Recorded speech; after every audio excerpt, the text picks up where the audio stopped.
Moi, je suis Marcel Zedner.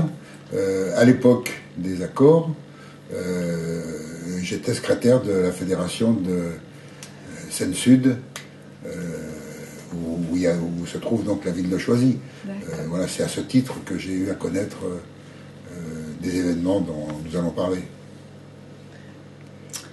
Et moi, je suis Janine Zedner. À l'époque, j'étais une militante de l'Union des femmes françaises, qui est maintenant Femmes solidaires. Et j'avais à ce titre une responsabilité nationale. J'étais responsable de l'action des femmes pour la paix. Et comme la guerre du Vietnam était... il y avait une importante activité de solidarité, de collecte, de rencontres, d'argumentation dans le journal local. Nos engagements, ils font partie de notre vie commune, mais ça c'est un autre aspect. C'est l'engagement des jeunes de cette époque qui avaient rejoint le Parti communiste et surtout d'abord l'Union de la jeunesse républicaine de France qui était la suite des jeunesses communistes, si vous voulez, et qui visait à regrouper tous les jeunes Français après la résistance, etc., et qui est redevenu la jeunesse communiste ensuite. Donc nous étions tous les deux militants de cette organisation de jeunesse, et au sortir de la guerre, puisque moi j'avais 15 ans au sortir de la guerre, on se retrouve plongé dans des guerres coloniales, et évidemment ça fait une forte impression sur les jeunes qui n'imaginaient pas cet avenir-là pour la France. Et on a été marqué notamment à ce moment de la première guerre du Vietnam, donc contre le colonialisme français, par la personnalité d'Henri Martin, ce jeune marin dont vous avez entendu parler sans doute, qui s'était engagé au sortir de la résistance pour aller combattre les Japonais, et qui se retrouve face au peuple vietnamien, au peuple indo-chinois qui veut sa liberté. Il y a quelque chose d'inacceptable pour lui, donc il engage des actions, il regroupe des marins, il fait de la propagande contre les guerres coloniales, en disant on ne s'est pas battu, on n'a pas fait la résistance pour ça, quoi. Et donc il y a une lutte assez dure qui s'engage dans tout le pays. Et Henri Martin est arrêté, et on mène des actions pour le libérer, et on mène des actions pour que le peuple, pas seulement le peuple vietnamien à l'époque, c'était l'ensemble de l'Indochine qui était embrasé par la guerre, et nous battons contre ce que nous appelons la sale guerre. C'est une des grandes choses qui a marqué, en tout cas mon engagement, je crois, Janine en parlera, mais qui a marqué notre engagement de jeunesse. Et il va se trouver tout naturellement engagé quand, après Dien Bien Phu, le Vietnam oblige la France à retirer ses troupes, mais que les Américains prennent le relais d'une politique impérialiste avec l'aide des fantoches du Sud. On va se trouver forcément engagé à poursuivre cette bataille. C'est comme ça que je me suis trouvé. Et ça a été une des grandes luttes de notre jeunesse qui nous a beaucoup marqué. C'est difficile d'imaginer maintenant, mais il y avait un grand mouvement, on faisait des inscriptions dans les rues, sur les murs, sur les endroits les plus invraisemblables qu'au Vietnam. Il y a encore des traces maintenant sur des ponts, sur des viaducs. Il y avait des pièces de théâtre, il y avait des concerts, il y avait des collectes, il y avait des manifestations. Toutes les formes que la jeunesse pouvait prendre étaient engagées dans la lutte, avec, je vous dis, l'image d'Henri Martin et l'image de Raymond Oudien, qui était une jeune fille militante qui s'était couchée sur une voie de chemin de fer pour empêcher des trains de munitions ou de soldats pour aller à la guerre contre le Vietnam, quoi. C'était donc quelque chose de très fort. Voilà, ça a vraiment marqué très très fortement notre engagement militant et un engagement anticolonialiste qu'on va retrouver avec la guerre d'Algérie, etc. C'est toute une génération qui a été formée par ces luttes. Et on était d'autant plus, surtout avec le Vietnam en solidarité complète, comme communiste, c'est que nous avions aussi avec la figure d'Ho Chi Minh, qui avait été un des créateurs du Parti communiste français. Et c'était d'autant plus fort pour nous que c'était un combat internationaliste solidaire, quoi. Et que c'était la suite d'un grand espoir d'émancipation des peuples du lendemain de la guerre. Donc tout ça a apporté un mouvement fort. Moi, j'ai milité avant d'être à l'Union des femmes françaises, j'ai milité à l'Union des jeunes filles de France, du temps où Raymond Diens, justement, s'était couché sous le train. Et pour des jeunes de l'époque, enfin, parce que dit Marseille, on sortait de la guerre, on avait horreur de la guerre, on avait besoin de la paix, on réclamait la paix à tout prix, et ces guerres coloniales, ces jeunes qui se battaient, Henri Martin, Raymond Diens, c'était devenus des héros de la jeunesse. C'était nos héros du moment, après ceux de la libération, de la résistance. Et donc on participait à toutes les choses de solidarité, aux manifestations, aux meetings. Il y a eu beaucoup de manifestations, à la fois l'Union des jeunes filles de France, dans lequel il y avait les MUC, et de l'Union des femmes françaises à cette époque-là, mais avec évidemment peut-être moins de pas d'engagement physique. Les femmes et les jeunes filles à l'époque, pour s'engager dans la lutte politique, fallait aller chercher des formes, fallait trouver les formes. C'était pas toujours facile. Il y en avait qui imaginaient de tricoter des pulls pour les combattants vietnamiens. Et les femmes vietnamiennes nous disaient, quand on les rencontrait dans les délégations, mais ne tricotez pas des pulls, il fait trop chaud chez nous. Quand ils arrivent là-bas, les femmes et des tricotent pour faire des couvertures pour les mômes. Donc voilà, c'était, à force de chercher des fois des formes qui conviennent au militantisme féminin, on faisait des choses qui étaient... Mais enfin, il y avait beaucoup de bonne volonté et surtout beaucoup d'engagement. Quand on parle de l'arrivée de la délégation, en même temps, c'est en plein dans les événements de 68, mais c'est une autre période. Pour ma part, moi, je ne suis plus à la jeunesse communiste, je suis le secrétaire de la... C'est-à-dire que je suis responsable du Parti communiste sur le territoire de l'actuel Val-de-Marne, quoi. Donc j'ai des relations avec Choisy aussi. Ça, c'était un moment important et un grand honneur pour les communistes français quand les Vietnamiens ont imposé aux Américains le choix de Paris comme lieu de la négociation, ce qui n'a pas été facile, et ce qui était important de leur part, parce qu'en même temps c'est un pays avec lequel ils avaient été en guerre, donc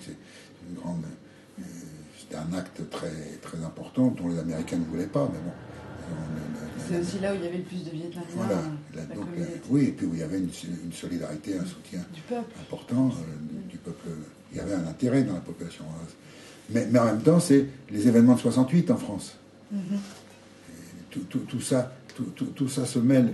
Et donc, moi, je suis le secrétaire de la fédération. Alors, les Vietnamiens demandent au Parti communiste de leur proposer, et c'est fort ça, parce qu'ils ne demandent pas au gouvernement, ils demandent au Parti communiste de leur proposer un lieu pour installer leur délégation en toute sécurité, et pour leurs moyens de communication, leur travail, c'est quelque chose d'assez considérable. Moi, je ne suis pas concerné par ça, parce que c'est la direction nationale du parti qui va décider. Et donc, la direction du parti leur propose cette propriété de Choisy, qui avait été pendant une période la résidence de Maurice Thorez, quand il était secrétaire général du parti, et qui était devenu, Maurice Thorez habitait après, est venu habiter à Ivry, et cette résidence est devenue l'école du Parti communiste. Donc ils viennent s'installer à Choisy. C'est là que je suis concerné, mais pour une courte année, parce que je vais rester 1 an seulement secrétaire fédéral, après je vais partir travailler au comité central, et c'est mon camarade Guy Poussy qui va prendre la suite. C'est lui qui, pendant tous les accords, assurera le lien des communistes du Val-de-Marne avec la délégation. Moi, je serai là seulement pendant 1 an, la période où on les a accueillis. Donc, j'ai rencontré nos camarades vietnamiens qui étaient là, avec le Xuan Thuy, le Duc Tho qui venait, etc. Et j'ai été amené à des débuts, donc en liaison avec les communistes de Choisy, notamment André Lecourt, qui était adjoint au maire à Choisy, et à faire en sorte de leur fournir, pour leur vie quotidienne et leur sécurité, le personnel dont ils avaient besoin. Donc c'était essentiellement des camarades de Choisy qui, pour la cuisine, le ménage, la sécurité, les chauffeurs, mais pas seulement. Il y avait des camarades de l'ensemble du département qui avaient pris des congés, etc., et qui venaient, ou à titre bénévole, ou qui avaient pris des congés, qui venaient travailler avec les Vietnamiens. D'ailleurs, on voit la sensibilité des Vietnamiens, ça a été très fort, c'est qu'ils les ont vraiment traités comme des collaborateurs, des amis. Ils les ont ensuite invités au Vietnam quand tout était fini. Il y avait vraiment une solidarité qui s'était créée très, très forte. C'est très, très sensible et sans doute très, très proche du comportement du peuple vietnamien, quoi. Il y a quelque chose de très beau là. Donc ces liens se sont créés. Nous avons reçu la délégation à Ivry, d'ailleurs, avec le maire d'Ivry. J'ai donné des photos, d'ailleurs, et avec les enfants d'Ivry, parce qu'ils étaient loin de leurs enfants aussi. C'était pas mal de créer des liens, etc. Donc voilà, il y a des liens qui se sont créés, à la fois pour le travail, et puis des liens d'amitié qui se sont créés avec la délégation. Après, j'ai pas eu j'ai participé aux événements, mais j'ai pas eu à m'occuper plus particulièrement des liaisons avec la délégation. Sauf que, après, dans mes responsabilités nationales, je me suis trouvé confronté à ça parce que j'étais chargé de trouver des lieux pour les écoles du parti, et on avait donné le lieu, et c'était une école où les camarades venaient pour 4 mois, il fallait quand même des bonnes conditions. Donc j'ai eu à rechercher dans toute la région parisienne des lieux pour recevoir les écoles du parti. C'était pas très facile, c'était même assez compliqué, mais nous étions vraiment fiers et heureux d'avoir donné ce lieu aux Vietnamiens. On avait des relations avec la délégation du Nord. À un moment, ça doit être en 67 ou 68. Non, c'est rapide. Oui. Les femmes, l'Union des femmes vietnamiennes nous avait demandé d'essayer d'organiser une rencontre entre les femmes vietnamiennes du Nord et les femmes américaines, pacifistes. On avait Marguerite Jean-Richard Bloch qui nous traduisait régulièrement les écrits de ces femmes qui publiaient. Il y avait des petits comités, c'était petit, mais c'était quand même très vivace. Donc on avait favorisé cette rencontre qui s'était passée au château de Saint-Ouen.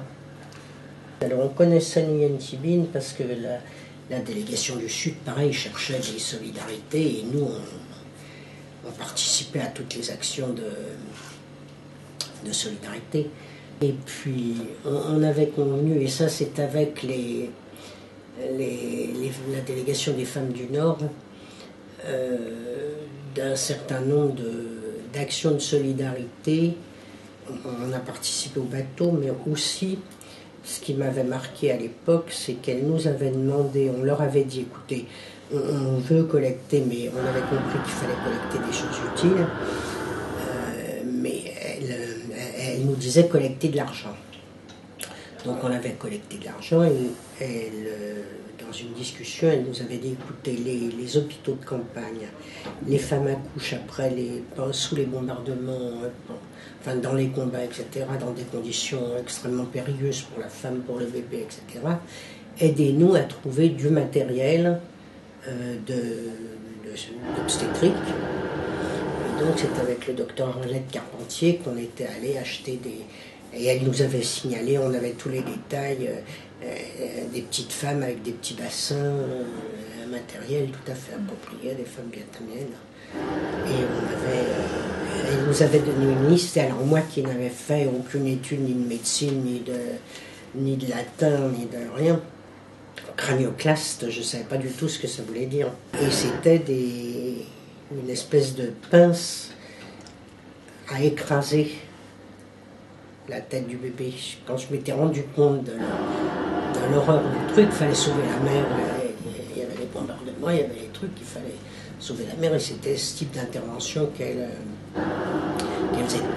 médecins étaient aussi amenés à faire. Donc ça m'avait beaucoup beaucoup marqué. Enfin bon, donc on a... Voilà, c'est un petit peu des souvenirs plus personnels de cette participation. Qu'est-ce que vous avez ressenti quand les accords ont été signés? Quand les accords ont été quelque chose d'extrêmement fort, d'abord pour le peuple vietnamien, et puis pour, ça peut paraître égoïste, mais pour notre vie, une immense victoire. C'était la victoire des Vietnamiens, c'était le soulagement d'un peuple qui avait souffert de façon... C'est terrible de penser cette guerre si longue. C'est plusieurs générations qui n'ont connu que la guerre. Ce qui montre d'ailleurs les difficultés qu'ils ont rencontrées après, parce que après il faut construire un État, faut construire... Mais avec des gens qui n'ont connu que la guerre, c'est quelque chose d'atroce. Donc c'était vraiment un soulagement pour eux, mais une immense joie pour nous qui marquait une étape de notre vie, quoi, et une grande victoire. Ça s'apparentait presque à la fin de la guerre de 45, quoi, et de la victoire sur le nazisme. C'était quelque chose d'extrêmement fort. Non, c'était vraiment... C'est dur à imaginer. C'était devenu notre combat, même si on n'avait pas participé à la guerre. C'était notre combat de tous les jours, hein, et qui était victorieux, et victorieux de quelle puissance, hein, de la puissance impérialiste la plus forte au monde. C'était considérable. C'était pendant un congrès national de l'Union des femmes françaises. Ah, oui. Ça a explosé, le congrès. Ça a été un truc... on a repris la séance, je ne sais pas, peut-être 1 heure ou 2 après. Il n'y avait plus moyen de tenir personne. C'était où, ce congrès? À Nîmes. Ah, c'est celui de Nîmes. Ouais. D'accord. C'était le foin absolu. Quand il y a l'annonce des accords. Et ouais. Je me trompe pas. Non, tu as raison. Ça a été... on ne tenait plus personne, tout le monde...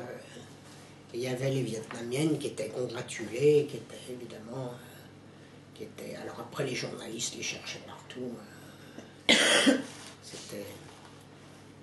Voilà, puis pour moi, ça a été comme pour Marcel. Hein, un peu le sentiment de la première victoire de notre vie. Il y avait eu les résistants qui avaient... Nous, on était une génération après qui arrivions... Et là, il y avait une lutte extraordinaire, héroïque des Vietnamiens. On avait soutenu et on gagnait. C'est un coup terrible au colonialisme. On a l'impression que ça se tourne complètement, quoi. D'ailleurs, c'est vrai que ça aura un effet, y compris sur la guerre d'Algérie. Beaucoup de dirigeants militaires, y compris du front d'Algérie, ont été dans les troupes françaises en Indochine et ont été en contact avec les Vietnamiens. Et ça aussi, ça va jouer. Hein. C'est bien que Choisy était, comme ça a été le centre, le lieu où les négociations se sont faites, encore Paris aussi, puisque les accords ont été signés à Paris, dans le Grand Hôtel.